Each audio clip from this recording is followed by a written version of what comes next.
ایمان اور عمل کا رشتہ۔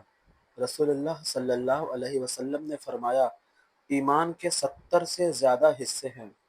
سب سے اونچا حصہ لا الہ الا اللہ کہنا ہے، اور سب سے نیچے کا حصہ راستے سے تکلیف دہ چیز کو ہٹانا ہے، اور حیا بھی ایمان کا حصہ ہے۔ ایمان کا ذائقہ۔ رسول اللہ صلی اللہ علیہ وسلم نے فرمایا، جسے اللہ اور اس کے رسول اس سے زیادہ پیارے لگے جتنا وہ کسی اور سے محبت کرتا ہے، اس نے ایمان کا مزہ چکھ لیا۔ کامیابی۔ السلام علیکم ورحمۃ اللہ وبرکاتہ۔ دوستو، ہر انسان کی خواہش ہوتی ہے کہ وہ زندگی میں کامیاب ہو، لیکن اصلی کامیابی صرف دولت یا شہرت میں نہیں ہے، بلکہ اللہ کی رضا میں ہے۔ قرآن میں اللہ تعالیٰ فرماتا ہے، نشچے ہی کامیاب وہی ہے جس نے اپنے دل کو پاک کر لیا۔ اس کا مطلب یہ ہے کہ اصلی سفلتا اس انسان کی ہے جو اللہ کو راضی کر لے اور اپنے ایمان، اخلاق اور صبر کو مضبوط رکھے۔ کامیابی پانے کے لیے 3 باتیں بہت اہم ہیں۔ پہلی، نیت صاف رکھو، ہر کام میں صرف اللہ کے لیے کرو۔ دوسری، محنت کرو، کیونکہ اللہ محنت کرنے والوں سے محبت کرتا ہے۔ تیسری، صبر رکھو، مشکلیں اللہ کی آزمائش ہے، ہار نہیں۔ رسول اللہ صلی اللہ علیہ وسلم نے فرمایا، جو اللہ پر بھروسہ رکھتا ہے، اللہ اس کے لیے کافی ہے۔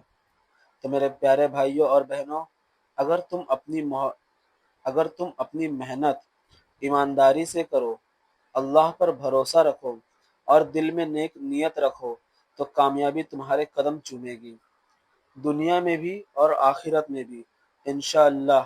جزاک اللہ خیر۔ ایمان کی حقیقت۔ رسول اللہ صلی اللہ علیہ وسلم نے فرمایا، ایمان یہ ہے کہ تم اللہ پر، اس کے فرشتوں پر، اس کی کتابوں پر، اس کے رسولوں پر، آخرت کے دن پر اور تقدیر پر ایمان لاؤ، چاہے وہ بھلی ہو یا بری۔ رسول اللہ صلی اللہ علیہ وسلم نے فرمایا، جب اللہ کسی بندے سے محبت کرتا ہے تو جبریل علیہ السلام کو پکارتا ہے اور کہتا ہے، اللہ فلاں بندے سے محبت کرتا ہے تو تم بھی اس سے محبت کرو۔ پھر جبریل علیہ السلام بھی اس سے محبت کرنے لگتے ہیں۔ پھر وہ سارے آسمان والوں میں آواز لگاتے ہیں، اللہ فلاں بندے سے محبت کرتا ہے، تم سب بھی اس سے محبت کرو۔ اس طرح آسمان والے بھی اس سے محبت کرنے لگتے ہیں۔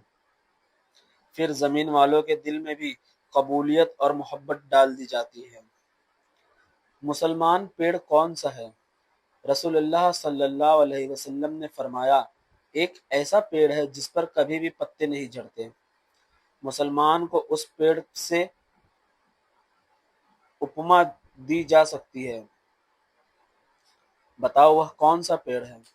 صحابہ کرام رضی اللہ عنہ الگ الگ پیڑوں کے بارے میں سوچنے لگے۔ حضرت عبداللہ بن عمیر رضی اللہ عنہ کہتے ہیں، میرے دل میں آیا کہ وہ پیڑ کھجور کا پیڑ ہے، لیکن میری عمر کم ہونے کی وجہ سے مجھے بولنے میں جھجک ہوئی، میں خاموش رہا۔ پھر صحابہ کرام رضی اللہ عنہ نے عرض کیا، یا رسول اللہ، بتائیے وہ کون سا پیڑ ہے؟ رسول اللہ نے فرمایا، وہ کھجور کا پیڑ ہے۔ اگرچہ وہ کافر کی بیٹی ہے، مگر بیٹی تو ہے کافر لڑکی کے سر پر نبی کی چادر۔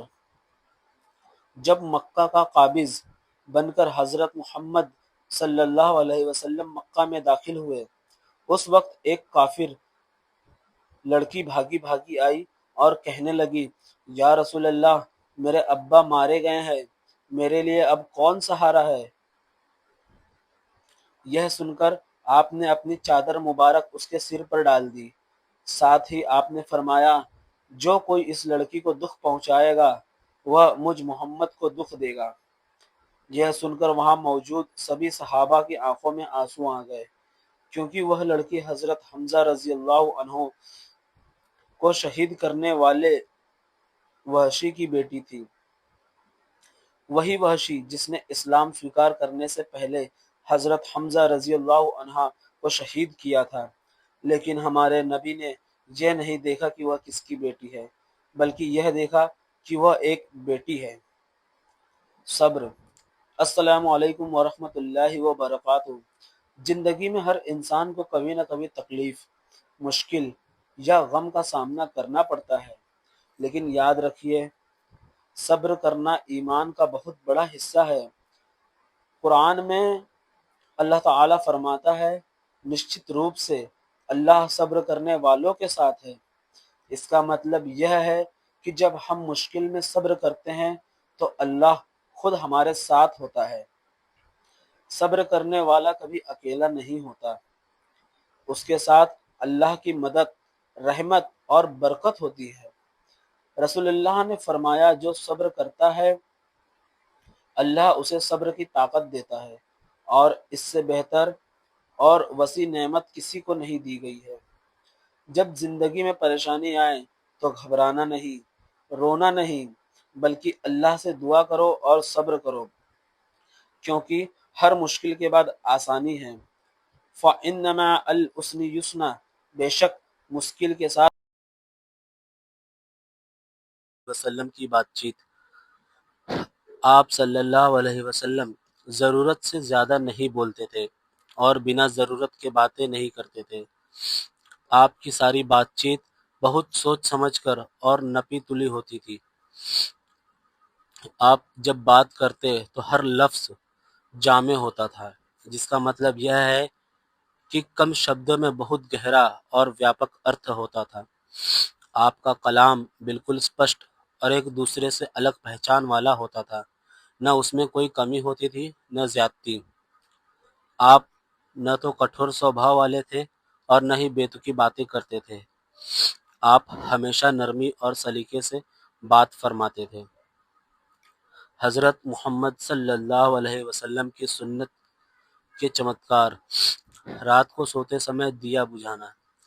حال ہی میں کئی ریسرچ سے یہ ثابت ہوا ہے کہ رات کو سوتے سمے دیا یا روشنی جلا کر سونا ہمارے دماغ اور صحت پر نقصان دائق اثر ڈالتا ہے۔ ایسا کرنے سے انسان کے ہارمون اسنتولت ہو جاتے ہیں، جس سے چڑچڑاپن، بے چینی اور کئی مانسک بیماریاں پیدا ہوتی ہیں۔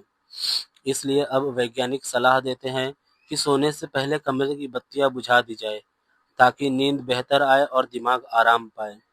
لیکن سوچنے کی بات یہ ہے کہ 1400 سال پہلے ہمارے پیارے نبی صلی اللہ علیہ وسلم نے یہ بات بتا دی تھی۔ رسول اللہ صلی اللہ علیہ وسلم نے فرمایا، جب تم سونے جاؤ تو دیا بجھا دو